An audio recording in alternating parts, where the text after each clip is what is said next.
1절 2절 말씀을 같이 합독해서 읽어보도록 하겠습니다. 읽어볼까요? 야곱이 길을 가는데 하나님의 사자들이 그를 만난지라.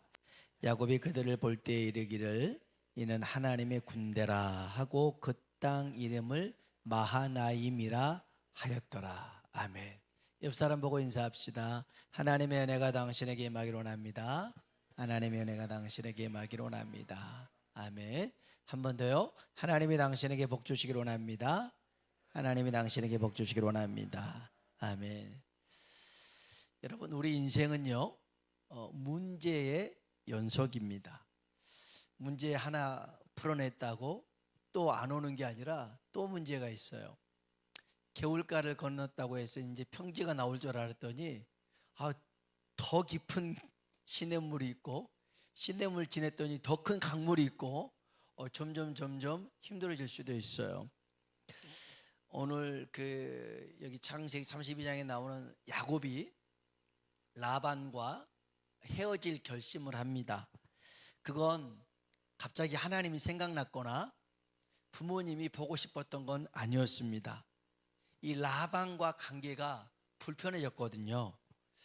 라반은 삼촌이었죠. 그리고 장인이기도 했습니다. 그런데 이 관계가 돈 앞에서는 무용지물이더라는 거예요. 돈 앞에 장사 없다고. 야곱의 재산이 점점 늘어나니까 불편한 건 라반이었어요. 그래가지고선 이게 자꾸만 불편함 정도로만 느끼는 게 아니라 신변의 위협까지 느끼기 시작한 거죠. 그래서 야곱이 이제 야반 도주를 결심하고 모든 식구를 데리고 도망칩니다. 도망친 지 사흘 만에 이 라반의 귀에 들렸어요. 이것 봐라, 이 녀석 안 되겠네. 그래서 힘께나 쓰는 사람들 데리고 야곱을 뒤쫓아갑니다. 근데 하나님이 밤에 그 라반의 꿈속에 나타나셨어요. 그래서 뭐라고 그러냐면, 야, 야곱 건드리지 마라. 야곱 건드리면 너 죽일 거다. 이렇게 엄포를 놔요. 이게 창세기 31장 24절에 나와 있어요. 같이 한번 읽어볼까요? 밤에 하나님이 아람 사람 나반에게 현몽하여 이르시되 너는 삼가 야곱에게 선악간에 말하지 말라 하셨더라. 아멘. 야곱 만나가지고 이것저것 따져가면서 말하지 마. 이런 하나님의 개입이 아니었으면 아마 야곱은 재산 모두 뺏겼을 거예요. 야곱은 자칫 목숨도 잃을 수도 있었을 거예요. 그래서 여러분, 정말 그 돈 앞에 이 부모 자식도 소용이 없더라고요. 얼마 전에 국회에서 구하라법이 통과가 됐어요. 구하라라는 연예인이 있었는데 글쎄 친모가 애만 놓고 양육하지 않았어요. 그리고 연락도 하지 않았어요. 그러다가 이제 이 구하라 씨가 이제 죽잖아요. 죽었다는 소식을 듣고 그 재산을 나한테 주라. 내가 그 친모다. 이렇게 얘기해가지고 재산을 상속받았어요. 야, 이런 부모가 어디 있어요? 또 한 아들이 54년 만에 그 친모가 나타난 일도 있어요. 온양어선 타다가 사고로 죽었어요. 그런데 54년 만에 친모가 나타나가지고 내가 이 아들 낳았으니까 그 사망보험금 나한테 주라. 그래서 챙겨갔어요. 이야, 참 이런 부모가 세상에 어디 있을까요? 그래서 이 구하라법이 뭐냐면, 부모가 자녀에 대한 양육의 의무를 다하지 않을 경우에는 자녀가 죽더라도 그 재산을 상속받을 수 없다. 이게 법으로 이제 통과가 됐어요. 이게 법으로 만들어진다는 게 참 씁쓸합니다. 세상에 부모 같지 않는 부모들이 있던 것 같아요. 근데 어디 이것뿐이겠어요? 자식은 몇 배, 몇십 배 더합니다. 정말 사람 같지 않는 사람들이 흔해지고 있다는 것이 안타까운 일이죠. 여러분, 그런데 믿음의 사람은 달라야 될 줄로 믿습니다. 달라야 돼요. 아무리 세상 사람들이 다 그렇게 하는 것이 술리고 이치라 할지라도 우리는 믿음의 사람들은 이게 잘못됐다면 거스릴 수 있는 용기가 필요하더라는 거예요. 왜 그래요? 우리 하나님이 살아계시고 그 하나님이 우리의 아버지가 되시기 때문에 우리는 그 하나님을 믿는 사람의 도리를 다해야 됩니다. 손해보는 것 같아도 돌아가는 것 같아도 미련해 보인 것 같아도 이 일을 하나님이 기뻐하시면 선택할 줄 알아야 됩니다. 그런 인생 하나님이 책임지실 줄로 믿습니다. 아브라함과 롯도 비슷한 관계였어요. 삼촌과 조카의 관계였는데 아브라함이 하나님의 부르심 받아서 나올 때 조카 롯도 데리고 왔죠. 거기서 먹여주고 또 재산도 해주고 결혼도 시켜주고 그래서 이제 서로 이렇게 재산을 갖고 사는데 한 번은 이 아브라함의 짐승과 그 롯의 짐승 이 목자들이 다툰 적이 있어요. 이 양떼 그 소떼는 많은데 풀은 적죠. 물은 적죠. 그러니까 서로 차지하려고 싸우니까 아브라함이 뭐라고 그러냐면 야 우리 서로 다투지 말자. 왜 같은 고륙끼리 다투냐. 네가 우하면 나 자하고 네가 자하면 우하겠다. 선택해라 그럽니다. 그러니까 이 롯이 고민도 안 하고 삼촌 나 저쪽 땅 가질 거예요 하고 가버린 거예요. 인간적으로 서운하잖아요. 아니 지를 이렇게 먹여주고 재워주고 그 다음에 키워주고 그 다음에 재산까지 줬으라면 에이 그래도 삼촌이 먼저 선택하세요. 말이라도 그래야죠. 말이라도. 그런데 정말 하나 둘 셋 넷 네 가지가 없이 저기 제가 갈게요 이렇게 가버리면 인간이 아니잖아요. 인간이 아니죠. 그런데 아브라함이 서운한 마음 갖지 않아요. 진짜로. 나중에 이 롯이 잡혀갔을 때도 아이고 쌤통이다. 그때 네가 그렇게 나를 생각도 안 하고 그렇게 했으니까 혼나봐라. 그게 아니라 집에서 길리는 300명의 사람 데리고 가서 이 롯을 건져냅니다. 구해냅니다. 롯은 정말 그 아브라함이 믿었던 하나님을 제대로 믿지 못했던 것 같아요. 근데 아브라함은 그 롯과의 그런 관계를 서로 그런 손익계산을 따져보는 게 아니라 하나님이 뭘 기뻐하실까, 하나님이 뭘 원하실까를 선택했어요. 기꺼이 양보합니다. 그리고 하나님 앞에 예배를 드리죠. 하나님이 나타나셨어요. 그리고 이렇게 말씀하십니다. 창세기 13장입니다 14절로 17절 천천히 한번 읽어봅시다. 롯이 아브라함을 떠난 후에 여호와께서 아브라함에게 이르시되 너는 눈을 들어 너 있는 곳에서 북쪽과 남쪽과 그리고 동쪽과 서쪽을 바라보라. 보이는 땅을 내가 너와 내 자손에게 주리니 영원히 이르리라. 내가 내 자손이 땅에 티끌 같게 하리니 사람이 땅의 티끌을 능히 셀 수 있을진데 내 자손도 세리라. 두루다녀 보라. 내가 그것을 내게 주리라. 아멘. 이 말씀은 아브라함에게 주신 거예요. 롯에게 준 게 아니에요. 손해보는 것 같고 정말 희생하는 것 같아 보여도 하나님이 기뻐하는 일을 선택하니까 하나님이 롯이 아니라 아브라함을 축복하시더라고요. 오늘 정말 하나님을 믿는 사람들 속된 말로 가오가 있어야죠. 가오가 폼이 있어야죠.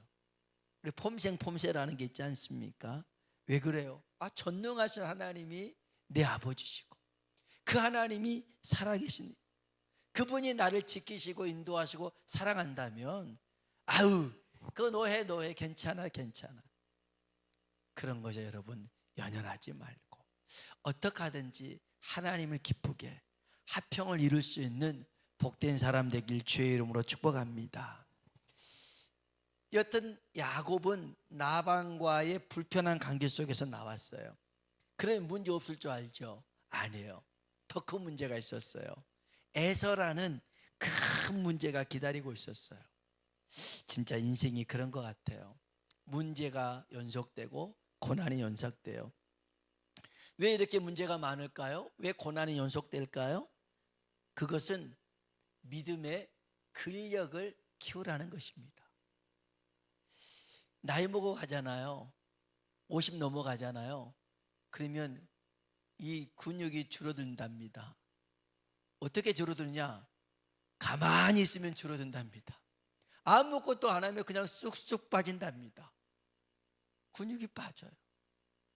이 근육이, 제가 지난번에 목사님들 이모네 했을 때, 목사님 제가요 올해 한 1,500만 원 벌었어요. 그랬더니 눈을 깜짝 놀라, 눈을 크게 뜨면서 무슨 주식을 했나 이렇게 생각하더라고요. 건강으로 근육을 환산해 보니까 근육 7kg가 1억이래요.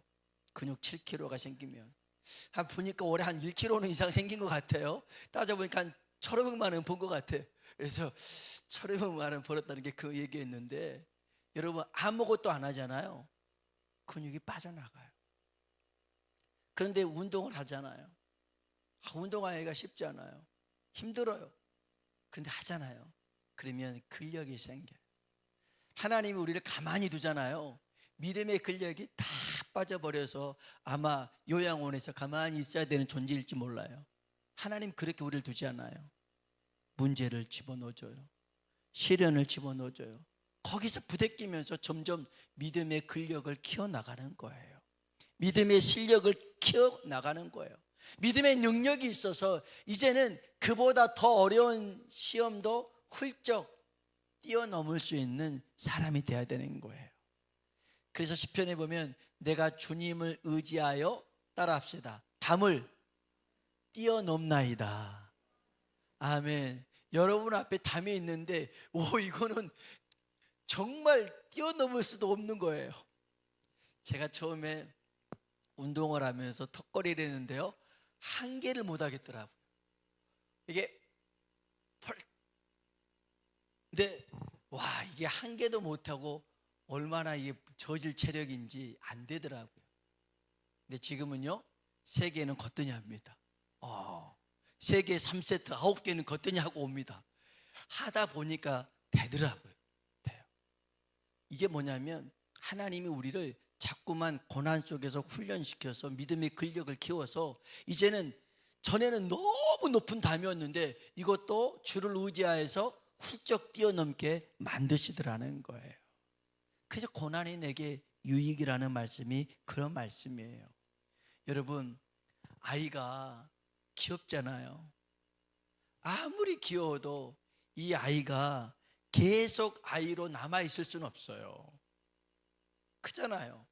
컸는데, 덩치는 컸는데 하는 짓이 애기 짓이야. 잉 하고 있어 봐요. 왜 그래? 막 이래. 징그럽다고 그래요. 징그럽다고 저리 가라고 그래요. 속으로 언제 저게 철들까 그래요. 여러분, 우리가 신앙이 자라나는, 그 연조가 자라날수록 우리의 믿음도 커 나가야 될 줄로 믿습니다. 그래서 고난을 우리에게 주신 거예요. 우리의 믿음이 계속 자라나도록. 근데 여러분 기억하세요? 그 고난 가운데 하나님은 절대 우리를 혼자 내버려 두지 않는다는 것이죠. 지금 나반을 피해서 나왔는데 에서 만난 꼴이에요. 어떻게 감당합니까? 근데 그 전에 여기 32장 1절 2절에 이 야곱이 하나님의 천사들을 봐요. 하나님의 천사를 보는데, 이제 우리가 천사도 있고 천군도 있잖아요. 군인들이에요. 천사 군인들이 어마어마하게 많아요. 마하나임이라는 뜻은 투 캠프예요. 투 캠프. 그러니까 두 진영으로 나눠져 있는데 천사 하나가 아니라 엄청나게 많은 천사가 여기도 있고 여기도 있어요. 두 군데가 있는 거예요. 그게 마하나임이라고 그 땅 이름을 붙였어요. 우리 한번 봅시다. 다시 1절 2절 같이 한번 볼까요? 읽어봅시다. 야곱이 길을 가는데 하나님의 사자들이 그를 만난지라. 야곱이 그들을 볼 때에 이르기를 이는 하나님의 군대라 하고 그 땅 이름을 마하나임이라 하였더라. 아멘. 아멘. 마하나임은 엄청나게 많은 천군이 두 대로 있다, 이겁니다. 자, 여러분 생각해 보세요. 지금 하나님은 에서와의 만남 전에 야곱에게 이 하나님의 천군은 보내줘 가지고 그것을 보게 했어요. 무슨 생각이 들까요? 무슨 의도로 이 천사들을 이렇게 많이 보냈을까요? 너는 혼자가 아니야. 내가 너와 함께 할 거야. 하나님은 내 편이다. 이렇게 말해주고 있는 거예요. 그럼 어떻게 알 수 있냐면 이와 비슷한 상황이 여호수아에게도 나타납니다. 이제 여리고 전쟁을 앞에 두고요, 여리고성에 다다랐을 쯤에 저쪽에 어떤 사람이 칼을 빼고 이렇게 있는데 아군인지 적군인지 피하식별이 안 돼요. 그래서 여호수아가 물어봅니다. 너는 우리 편이냐 적군 편이냐 물어봐요. 그때 하나님의 사자, 하나님의 군대 대장, 그 군대 장관, 그 천사가 나타났거든요. 뭐 우리가 따지면 뭐 복음을 전하는 가장 높은 천사가 가브리엘이라면 아마 미가엘이겠죠. 미카엘이 등장한 것 같아요. 성경 한번 봅시다. 여호수아 5장 13절로 14절입니다. 같이 한번 읽어봅시다. 여호수아가 여리고에 가까이 이르렀을 때 눈을 들어본즉 한 사람이 칼을 빼어 손에 들고 마주 서 있는지라. 여호수아가 나아가서 그에게 묻되 너는 우리를 이하느냐 우리의 적들을 이하느냐 하니 그가 이르되 아니라 나는 여호와의 군대 대장으로 지금 왔느니라 하는지라. 여호수아가 얼굴을 땅에 대고 엎드려 절하고 그에게 이르되 내 주여 종에게 무슨 말씀을 하려 하시나이까. 아멘. 아멘. 하나님의 군대 대장, 천사 미카엘이 칼을 빼고 서 있는 거예요. 그러면서 내가 지금 왔다 하니까 왜 왔겠어요? 지금 여리고 전쟁을 앞두고 있는데 이 하나님의 군대 대장이 왜 왔겠어요? 내가 너와 함께 싸울 테니까 걱정하지 마라. 걱정하지 마라. 이 싸움은 너만의 싸움이 아니야. 하나님이 함께 하시는 하나님의 싸움이야. 내가 보이지 않지만 너와 함께 싸울 거야 라고 말해주고 있어요. 그래서 여호수아가 엎드려 가지고 내 종에게 무슨 말을 하시려고 하십니까? 그때 모세에게 했던 그 하나님의 말씀을 이 천사가 동일하게 여호수아에게 합니다. 우리 15절 말씀 봅시다. 15절 읽어볼까요? 여호와의 군대 대장이 여호수아에게 이르되 내 발에서 신을 벗어라. 내가 선 곳은 거룩하니라 하니 여호수아가 그대로 행하니라. 아멘. 따라합시다. 내 발에서 신을 벗어라. 아멘. 내 발에서 신을 벗어라. 내가 선 곳은 어떤 곳이다? 여러분 지난번에 얘기했지만 땅이 거룩한 건 아니에요. 거룩하신 하나님이 그곳에 계시니까 거룩한 거예요. 그렇잖아요. 여러분 교회 건물이 무슨 거룩하겠어요? 아주 그 서울요금소 지나가다 오른편에 있는 멋진 교회가 하나 있잖아요. 아주 뭐 중세처럼 지어놓은 그런 그 은혜와 진리 교회가 있는데 그런 교회가 거룩해 보인가요? 그러면 상가에 있는 교회, 지하에 있는 교회는 거룩해 안 보입니까? 아니요. 거룩하다라는 말은 거룩하신 하나님이 함께하는 거예요. 그게 거룩이에요. 그 땅이 거룩한 게 아니라 지금 하나님이 여기 계시니까 네 발에서 신을 벗어라. 신을 벗으라는 게 뭐예요? 여러 의미가 있지만 너는 종이다. 내가 주인이고 내가 책임질 거야. 내가 네 인생 책임질 거야. 얼마나 힘이 났겠어요. 아니 지금 여호수아가 모세를 이어서 이제 지도자가 됐는데 이제 그 여리고 싸움이라는 가장 처음 문제가 있는 거예요. 그것을 자기가 해내야 돼요. 그 모세 다음으로 됐다는 것도 부담이고, 이제 이들을 이끌고 저 가나안 정복 전쟁을 해야 되는 것도 엄청나게 부담인데, 그걸 어떻게 혼자서 감당할 수 있겠어요? 아마 엄청 스트레스 받아서 머리털 그냥 다 빠졌을 거예요. 이게 잠이 안 왔을 텐데, 하나님의 군대장관이 나타나서 네 발에서 신 벗어. 넌 종이야. 하나님이 주인이시고 너는 그냥 하나님 말에 순종하면 돼. 그래서 여호수아가요, 발에서 신을 벗어요. 발에서 신을 벗어요. 모세는 호렙산 똘기나무에서 거기에서 신발을 벗을 때 자기 혼자밖에 없었지만, 여호수아는요 수많은 백성들이 보고 있는데 거기서 신발 벗어요. 아마 여호수아가 더 힘들었을 거예요. 하지만 모든 사람들 보는 앞에서 나는 하나님의 종입니다. 내 주인은 하나님입니다. 하나님이 내 인생을, 우리 인생을 책임지십니다. 신앙 고백을 그렇게 멋지게 한 거예요. 그래서 여리고를 만났을 때 여호수아는 담대하게 하나님 말씀대로 순종해서 그 여리고성을 함락한 줄로 믿습니다. 여러분, 그게 쉬운 일이 아니에요. 이게 여리고성이라면, 여리고성을 이렇게 뺑 하루에 한 바퀴씩 돌잖아요. 얘네들이 나와가지고 공격하면 그냥 죽는 거예요. 그 일을 어떻게 감당합니까? 어떤 보장으로 합니까? 하나님 살아계시는데, 하나님 말씀하셨는데 가오가 있잖아요. 가는 거.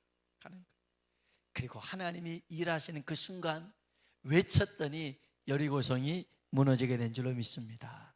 여러분, 지금 야곱에게 하나님의 천사, 그 많은 천사들을 보여준 것은 나중에 에서가 400명의 군사가 데리고 오잖아요. 그 보지 못했어요. 듣기만 했는데도 무서웠거든요. 보여줘도 이 야곱은 그때뿐이었던 것 같아요. 우리랑 똑같아요. 하지만 이건 야곱에게만 보여주신 하나님의 은혜가 아니라 우리에게도 마찬가지예요. 하나님 보이지 않지만 우리 가운데 일하고 계신 줄로 믿습니다. 우리 붙잡고 계시는 거예요. 우리 함께 해주시는 거예요. 그 하나님을 온전히 신뢰하며 나아가는 믿음의 사람들 되시길 주의 이름으로 축원합니다.